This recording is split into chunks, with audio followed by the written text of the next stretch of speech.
5 মাস পর অবশেষে আরজিকর কাণ্ডে ধৃত সঞ্জয় রায়কে দোষী সাব্যস্ত করল শিয়ালদা আদালত। শনিবার 18 জানুয়ারি সঞ্জয়কে তোলা হয় শিয়ালদা আদালতের বিচারপতি অনির্বাণ দাসের এজলাসে। বিচারক তাকে এদিন দোষী সাব্যস্ত করেন। সোমবার 20 জানুয়ারি এই মামলায় সাজা ঘোষণা করবেন বিচারক। এই রায়কে স্বাগত জানিয়েছেন রাজ্যের বিরোধী দলনেতা শুভেন্দু অধিকারী। একই সঙ্গে তিনি প্রশ্নও তুলেছেন এই মামলা নিয়ে।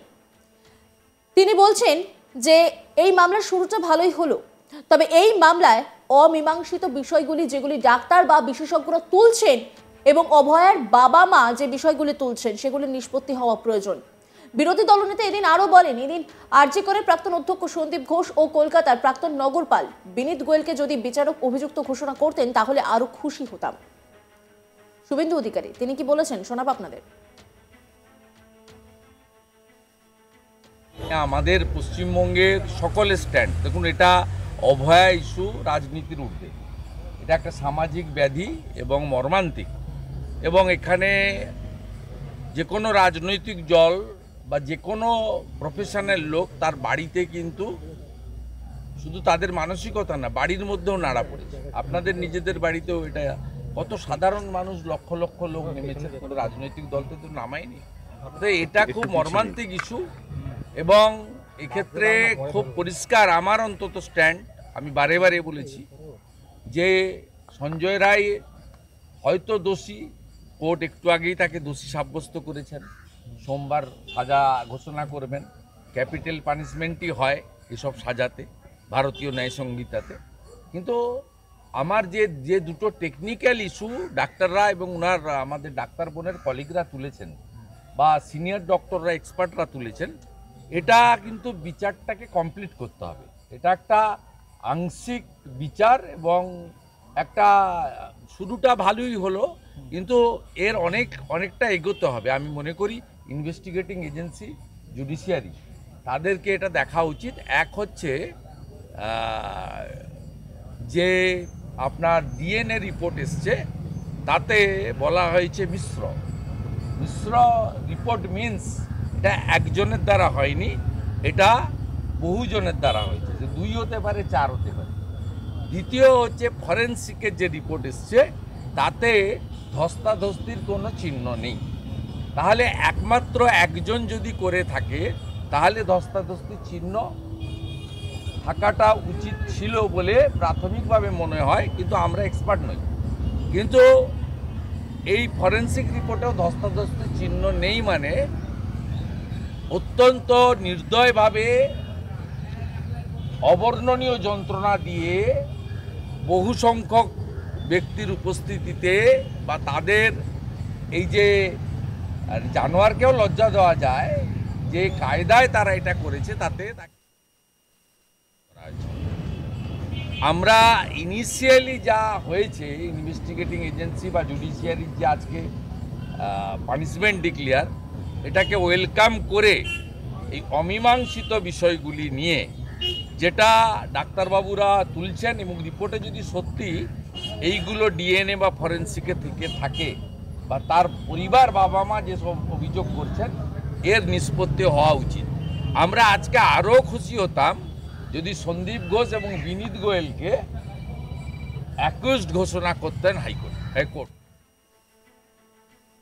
এদিন আদালতের রায় নিয়ে সিবিআই আইনজীবী পার্থসারথী দত্ত বলেন, সঞ্জয় রায়কে দোষী সাব্যস্ত করেছেন আদালত। সোমবার রায় ঘোষণা হবে। তথ্য প্রমাণ দেখে কোর্ট বিচার করেছেন। সিবিআই সবকটি ধারাতেই সঞ্জয় অভিযুক্ত হয়েছে বলে জানিয়েছেন সিবিআই এর আইনজীবী। কি বলেছেন তিনি শোনাব আপনাদের। আজকে সঞ্জয় রায়কে দোষী সাব্যস্ত করেছেন কোর্ট। তাতে সঞ্জয় রায় বলেছেন সঞ্জয় রায়ের এগেনস্টে 64, 66 এবং 103(1) বিএনএসে তাকে দোষী সাব্যস্ত হয়েছে এবং এখন সেন্টেন্সের ব্যাপারে সোমবার দিন সেটা দেবে এবং সোমবার দিন এটা কম্পিউটারে আপলোড হবে। আমার সবার কাছে অনুরোধ যে কোর্টের যে জাজমেন্টটা আছে সেটা আপনারা ভালো করে পড়ুন এবং you will get the proper scenario. I think so. Sanjay বলেছেন, আমি যদি ঘৃণ্য কাজ করতাম আমার রুদ্রাক্ষ ছিঁড়ে যেত। এটা তো তার প্লিজ, সে কথা সে আগেও বলেছে। এটা নিয়ে সবটাই তো কোর্টের সব এভিডেন্সের উপর নির্ভর করে। এভিডেন্স থেকে কোর্ট যেটা স্কুটনি করে দেখেছেন,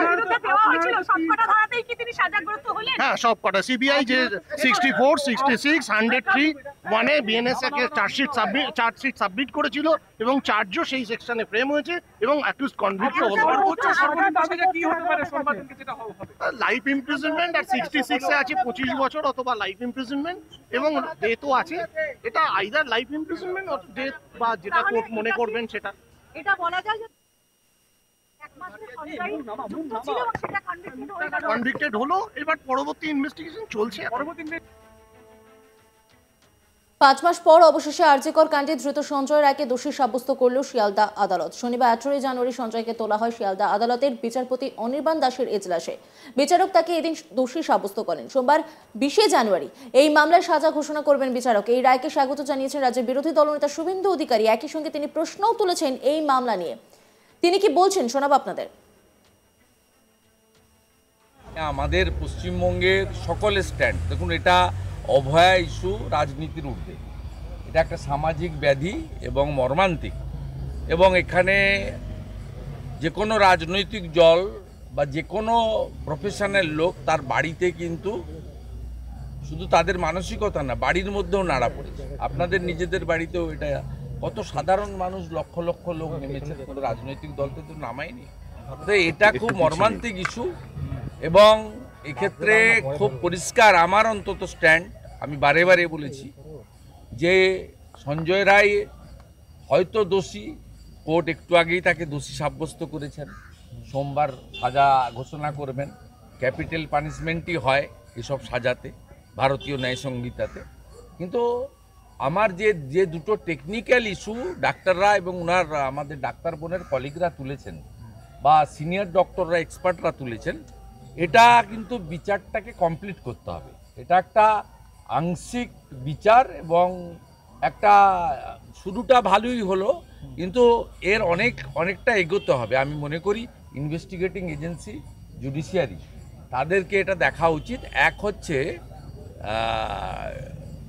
যে আপনার ডিএনএ রিপোর্ট এসছে, তাতে বলা হয়েছে মিশ্র রিপোর্ট মিন্স এটা একজনের দ্বারা হয়নি, এটা বহুজনের দ্বারা হয়েছে, যে 2 হতে পারে, 4 হতে পারে। দ্বিতীয় হচ্ছে ফরেন্সিকের যে রিপোর্ট এসছে তাতে ধস্তাধস্তির কোনো চিহ্ন নেই। তাহলে একমাত্র একজন যদি করে থাকে তাহলে ধস্তাধস্তির চিহ্ন থাকাটা উচিত ছিল বলে প্রাথমিকভাবে মনে হয়, কিন্তু আমরা এক্সপার্ট নই।